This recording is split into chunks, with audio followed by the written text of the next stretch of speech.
ଆଜ୍ଞା ହଁ ମେଡିକାଲ ମୁଁ ଇନଚାର୍ଜ ଅଛି। ଆଜ୍ଞା ହଁ ମେଡିକାଲ ମୁଁ ଇନଚାର୍ଜ ଅଛି। କମିଟି ଇନଚାର୍ଜ ନା ମୁଁ ଇନଚାର୍ଜ ମୁଁ ଭୁଲ କହିଛି, ସରି ମୋର ଭୁଲ ହେଇଯାଇଛି। ହଁ ନା ଆପଣ କଣ ମୋ ଉପରେ ଅଲଗା ଆକ୍ସନ ନେବେ କଣ ପାଇଁ? ଆମେ ପଚାରିବା କଥା ଯୋଉଠି ନା ଆପଣ ବାଇକ ମତେ ମତେ ଏତେ କଥା ଏତେ ଜରା କାହିଁ କହୁଛନ୍ତି? ଆମେ ଜେରା ମୁଁ ଆପଣଙ୍କୁ ଗଣମାଧ୍ୟମ ପ୍ରତିନିଧି ଭିଡିଓ କଲା ବେଳେ ଆପଣ ଗଣମାଧ୍ୟମ ପ୍ରତିନିଧି ପ୍ରତିରୋଧ କରିବା ପାଇଁ ଆପଣଙ୍କୁ ହକ୍ ଦେଲା କିଏ? ପ୍ରତିରୋଧ ହକ୍ ଯୋଉଠି ମେଡିକାଲରେ ଯୋଉଠିକି ନା ମୁଁ ପ୍ରତିରୋଧ ମୁଁ ପ୍ରତିରୋଧ କରୁନାହିଁ। ମୋ କହିବା କଥା ଆମେ ଡକ୍ଟରଙ୍କ ପାଖ ସହିତ ଚାଲ ଆମେ ଡକ୍ଟରଙ୍କ ସହିତ କଥାବାର୍ତ୍ତା ହେବା। କଥାବାର୍ତ୍ତା ହେଇ ସାରିଲା ପରେ କଣ ସାର୍ କଣ ଭୁଲ କରୁଛନ୍ତି କଣ ଠିକ କରୁଛନ୍ତି ମୁଁ ତ ଜାଣିନଥିଲି। ତେଣୁକରି ଆମେ କଥାବାର୍ତ୍ତା ହେଇ ସାରିଲା ପରେ ମିଡିଆ ସାମ୍ନାରେ ଯାହା କିଛି କହିବା।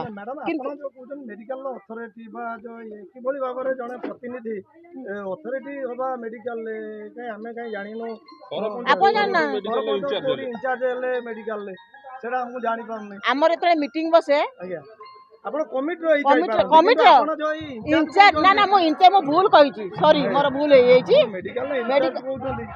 ନା ଆପଣ କଣ ମୋ ଉପରେ ଅଲଗା ଆକ୍ସନ ନେବେ କଣ ପାଇଁ? ଆମେ ପଚାରିବା କଥା ଯୋଉଠି ନା ଆପଣ ବାଇକ ମତେ ଏତେ କଥା ଏତେ ଜରା କାହିଁ କହୁଛନ୍ତି? ଆମେ ଜେରା ଗଣମାଧ୍ୟମ ପ୍ରତିନିଧି କଣ ପାଇଁ କହିଲେ ଭିଡିଓ ରେକର୍ଡିଂ କାହିଁ କରୁଛନ୍ତି?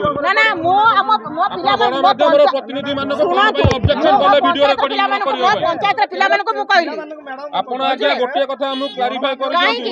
ପ୍ରଥମ ଥର ଆପଣ କଣ ପାଇଁ ମିଡିଆ ପର୍ସନ କହିଲେ ଭିଡିଓ ରେକର୍ଡିଂ? ମିଡିଆ ପର୍ସନକୁ ମୁଁ କହିଲି ମୋ ପିଲାମାନଙ୍କୁ କହିଲି ମୁଁ କହିଲି କଣ ଏତେ ଭିଡିଓ ରେକର୍ଡିଂ ଆମର ଏଇ ବୁମ୍ ଧରିଛନ୍ତି ସେ ଭିଡିଓ ରେକର୍ଡିଂ କରୁଥିଲେ ଆପଣ ତାକୁ ଭିଡିଓ ରେକର୍ଡିଂ କଣ ପାଇଁ କରିବା ପାଇଁ ମନା କଲେ? ନା କଣ ଅସୁବିଧା ମୁଁ ସେମାନଙ୍କ ପାଖରୁ ଚାହୁଁଥିଲି। ମୁଁ କହିଲି ଆଗ କଣ ଅସୁବିଧାଟା ହଉ।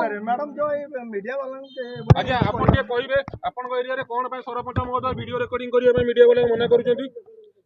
କିଛି ତାଙ୍କର ଗୁପ୍ତ ତଥ୍ୟ ଥିବ ଯୋଉ ଫଳରେ କି ଏଠି ଆମେ ଯାହା ଦେଖିଲେ ଆପଣ ମାନଙ୍କ ଉପସ୍ଥିତିରେ ବି ଦେଖା ହଉଛି ଆଜ୍ଞା ଯେ ଏଠି ଆମେ କଥା କହିବାକୁ ବି ଆମକୁ ଦିଆଯାଉନି। ଆଜ୍ଞା ଆଉ କଥା କହିଲେ କାହା ନାଁରେ ଏଫଆଇଆର ହେଇଯିବ ତ କାହାକୁ ମାନେ ଅସଭ୍ୟ ଭାଷାରେ ସଦା ଚାଲେ। ଏଇଟା କଣ ମାନେ ସମ୍ବିଧାନର ନିୟମ? ଏଟା ସମ୍ବିଧାନ ଏଠି ଆଜ୍ଞା କିଛି ନାହିଁ। ଯଦି ସମ୍ବିଧାନ ଏଠି କିଛି ମାନେ ରହିଥାନ୍ତା ତାହେଲେ ଜଣେ ଡାକ୍ତର ଏଠି 12 ବର୍ଷ 16 ବର୍ଷ ରହିନଥାନ୍ତେ ଦି ଜଣ।